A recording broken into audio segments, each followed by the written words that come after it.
on va encore parler couteau, mais un couteau que tu n'as jamais vu ce style sur la chaîne. Dans cette petite boîte, je possède un couteau carambite. Le modèle couteau carambite. Alors, si ça n'est pas déjà fait, je crois que tu le sais, hein, je t'invite à partager, liker, commenter et t'abonner à la chaîne. Et du coup, on va ouvrir ensemble ce petit couteau qui lui est carrément addictif. Addictif. Hop. Alors, donc, c'est vraiment l'un des plus petits couteaux que j'ai dans la collection et en plus, plein de petites possibilités. Alors, voilà à quoi ressemble ce couteau. Tu vas me dire, Olivier, t'es ouf ou quoi, c'est pas un couteau ton truc. Eh ben si, regardez quand je vais l'ouvrir. Hop, voilà le petit modèle Carambit. Carambit. Alors,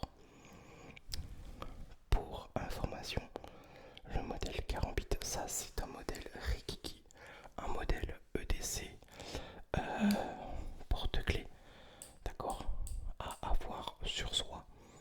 Alors, ou alors sur, je sais pas, mes clés, sur un porte-clés, au truc de la ceinture, etc., etc. De base, alors les couteaux Carambit, ce sont des couteaux créés en Asie et plus précisément chez les Philippins qui eux se servaient de ce genre de lame pour justement se défendre. Ils se sont fait uniquement pour se défendre. Des couteaux Carambit ont la lame très incurvée, un peu comme une serpette. Voilà, on pourrait préciser, l'appeler plus précisément à la française une serpette. Et ce sont des couteaux dits de combat. Voilà, en fait, ça sert uniquement à blesser. Voilà. Je ne recommande personne à avoir cela sur soi dans la rue. Tu vas arrêter. T'inquiète pas que les FDO, les forces de l'ordre, savent très bien ce que c'est ce couteau. Tout le monde connaît ces modèles-là. Tu sais que c'est pas pour couper du saucisson. D'ailleurs, tu n'y arriveras pas. Manger, tu n'y arriveras pas. Donc, voilà un petit peu le modèle Carambit avec la lame incurvée vers l'intérieur. Donc, hop, pour blesser, pour faire mal. Malheureusement, voilà. Après, voilà un petit peu la forme. Ça vous fait pas penser à un animal. Voilà. Toc, plus précisément. Attends, je le mets où il y a de la lumière. Toc, voilà. Toc, toc, toc, toc, toc. Alors, je l'ai acheté sur un site dont nous sommes livrés en un jour. Franchement, assez étonné de la dureté pour l'instant du ressort. Je peux pas tester le tranchant parce que là c'est sûr, à coup sûr on se blesse. Mais si tu as ce couteau au travail, tu peux encore ma foi ouvrir du carton. Là au moins t'es sûr d'y arriver. Euh, Attendez, je referme. Par contre, bon, la chinoiserie c'est qu'ils ont voulu mettre un système ouverture une main. Oh, c'est très compliqué, c'est très dur. Ou alors il faut réellement des petits doigts ou alors des petites mains. J'ai pensé, non, ce qui est bien pensé, c'est d'avoir les petits trucs incurvés ici pour la prise en main. Voilà, donc voilà, on comprend, voilà. Après, ce qui est plutôt cool aussi, c'est le grip qu'il y a sur le dessus ici pour le pouce. Et on a une prise en main dite sécurisée. Voilà, je cherche mes mots, désolé. Voilà, donc je le répète, n'achetez pas les grands modèles pour vous trimballer avec dans la rue, d'accord?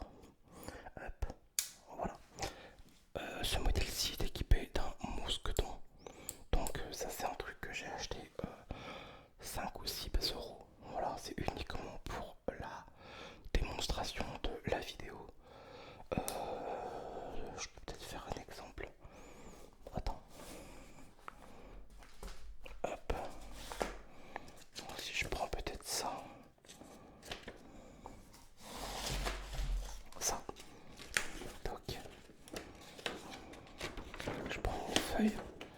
Je vais essayer de couper, on verra bien ce que ça donne. Oula. Ouais, ouais, c'est tranchant. C'est très très très très tranchant. Surtout avec si peu de lame. Il y a peut-être quoi, 3 cm de lame et encore. Là, je peux vous dire. Hop. Si je retiens.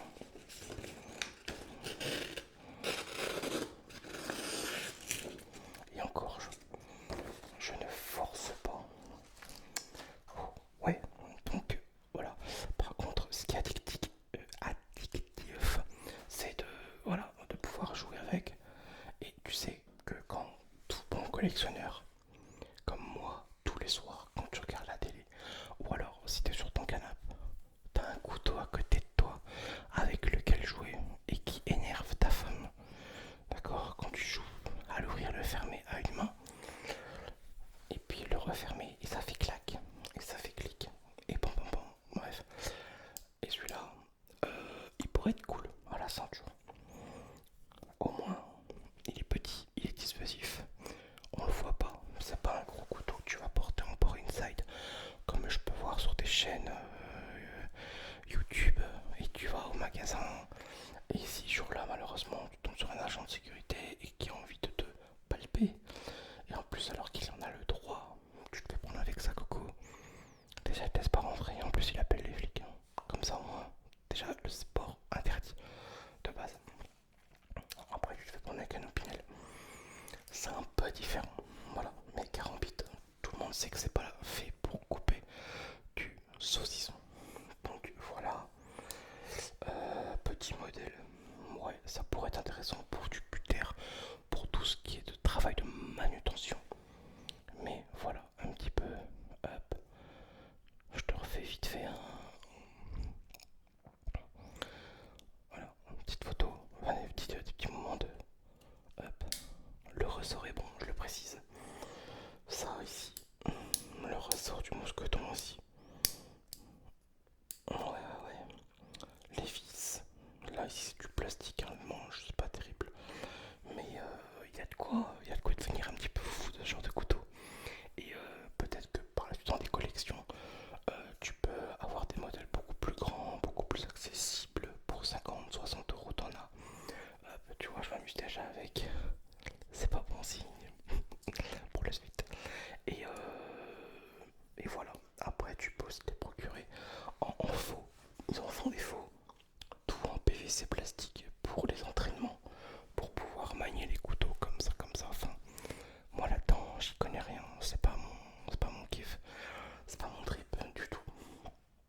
Donc, voilà. Écoute, j'ai fait le tour de ce petit couteau. J'espère que ça t'aura plu. N'hésite pas à mettre un petit commentaire sous la vidéo.